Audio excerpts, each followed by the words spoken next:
I've sat in the Oval Office with both of the men who are running for president. And just in case you couldn't tell, they're very different people. I didn't think that Donald Trump would embrace my vision or my policies, but I did hope for the country's sake that he might show some interest in taking the job seriously. But he didn't. He hasn't shown any interest in doing the work or helping anybody but himself and his friends or treating the presidency as anything more than a reality show that can give him the attention that he craves, and he does crave attention. This week, with everything that's happening, you know what he brought up? He was fussing about the crowd size at the inauguration again, saying his was bigger. Who is thinking about that right now? Nobody except him. But the rest of us have had to live with the consequences. More than 225,000 people in this country are dead. More than 100,000 small businesses have closed. 500,000 jobs are gone in Florida alone. Think about that. And what's his closing argument? That people are too focused on COVID. He said this at one of his rallies. COVID, COVID, COVID, he's complaining. He's jealous of COVID's media coverage.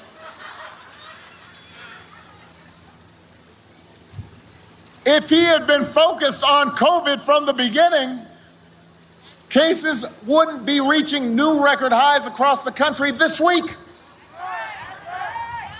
If we were focused on COVID now, the White House wouldn't be having its second outbreak in a month. The White House. Let me say this. I lived in the White House for a while. You know, it's a controlled environment. You can take some preventive measures in the White House to avoid getting sick, except this guy can't seem to do it. He's turned the White House into a hot zone. Some of the places he holds rallies have seen new spikes right after he leaves town. And over the weekend, his chief of staff said, and I'm quoting here, I'm not making this up. His chief of staff on a news program says, we're not going to control the pandemic. He just said this. Yes, he did. And yes, we noticed you're not going to control the pandemic. Listen, winter is coming. They're waving the white flag of surrender. Florida, we can't afford 4 more years of this. That's why we've got to send Joe Biden to the White House. Because we cannot afford this kind of incompetence and disinterest. If there is one thing Obama is especially good at, it's hitting Trump exactly where it hurts. The only place that matters as far as Donald Trump is concerned, his ego. And that is because even as 225,000 Americans have died, even as we're losing 1,000 people a day, even as we face 8% unemployment, even as 11 million jobs have been lost, what's most important to the president right now is his inauguration crowd size from 4 years ago. I saw this massive, look at the size of this crowd. They're never going to report that. They never talk about it, you know? They never talk about it. They never talk about it. They never talk about crowd size. You remember when we had the inauguration, I said we had the biggest crowd? And then they show empty space and they show Barack Hussein Obama's crowd. And I said, wait a minute. I think the word we used was audience, and it included all of the new things, you know, all of the different things that we have coming out. Every week there's a new form of information coming out. So I think we had the largest audience anywhere in the world. But they showed this field. Now, when I was speaking, it was full. But when they showed the field, it was all empty. I said, wait a minute, I was speaking, it was full. Well, they took the pictures about 5 or 6 hours early. They had everything roped off. And, you know, I said to my people, we ought to sort of bring that up every once in a while. Oh, sir, nobody cares about it. I care about it. I care about it.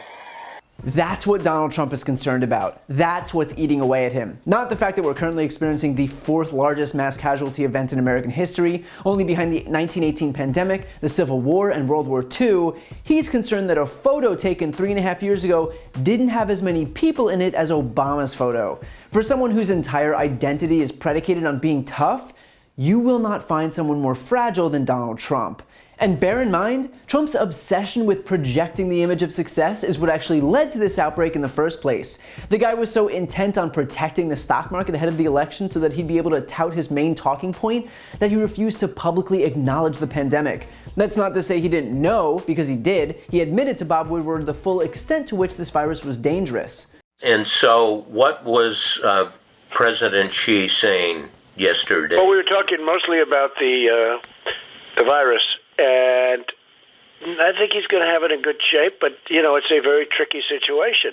It goes through air, Bob. That's always tougher than the touch. The touch, you don't have to touch things, right? But the air, you just breathe the air, and that's how it's passed. And so that's a very tricky one. That's a very delicate one. It's also more deadly than your strenuous flus. People don't realize we lose 25,000, 30,000 people a year here. Who would ever think that, right? I know. It's pretty amazing. And then I say, well, is that the same thing? This is more deadly. This is 5 per.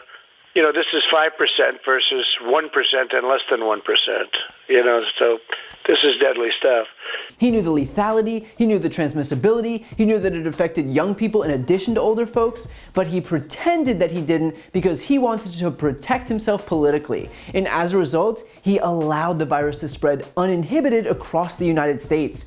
This wasn't an accident, it was the direct result of Trump's failure to do his job as president. The irony of Trump complaining that people are too focused on COVID is that the reason that we're stuck talking about COVID is that Donald Trump failed to contain it. There is not a single person in this country who wants to be in a situation where still, almost 9 months later, we're talking about a pandemic. Not only that, but Democrats tried to help him so that we wouldn't be stuck talking about COVID.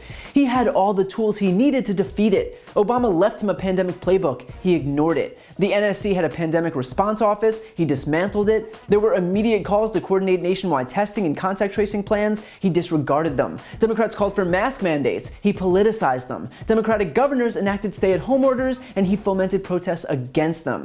Every single step that he could have taken so that 9 months later we expressly wouldn't have to talk about COVID were opposed by Trump. So if Trump is whining that COVID is stealing all of his precious media coverage, guess who he has to blame? And all of this culminated into what we just heard from Trump's own chief of staff, Mark Meadows, this past weekend on CNN. So here's what we have to do. We're not going to control the pandemic. We are going to control the fact that we get vaccines, therapeutics, and other mitigation. Why aren't we going to get control of the pandemic? Because it is a contagious virus, just like the flu. Yeah, but why not make efforts to contain it? Well, we are making efforts to contain it. By running all over the country, not wearing a mask? Jake, that's what the vice president's doing. We can get into the back and forth. Let me just say this. What we need to do is make sure that we have the proper mitigation factors, whether it's therapies or vaccines or treatments, to make sure that people don't die from this. But to suggest that we're going to actually quarantine all of America, lock down our economy. No one's saying that. Well, they are. Joe Biden's saying that. He says lock everybody down. We're going to have a dark winter. We're going to have a dark winter. That's what health officials say. Just an outright admission that this administration isn't going to be able to deal with this outbreak. And so not only has this administration never bothered to contain the virus, but now they're not even trying to hide it anymore. And keep in mind, this is them during the election. This is their pitch to voters. This is them on their best behavior. And even still, they can't bring themselves to care about the outbreak that's left 225,000 Americans dead. Can you imagine what it'll be like if they win? Can you imagine how little they'll care then when they no longer have to pander to Americans for their votes? It'll be a catastrophe unlike anything we've ever seen before in American history. That is what is on the ballot right now. So if you're worried about your friends or family or neighbors or coworkers, if you're worried about your job, if you're worried about the economy, if you're worried about your kids or grandkids going to school, if you're worried about your parents or grandparents in their nursing homes or retirement communities, if you're worried about the overall health and safety of the American people, then cast your vote accordingly. Donald Trump's priority is not protecting your life, it's protecting his political future.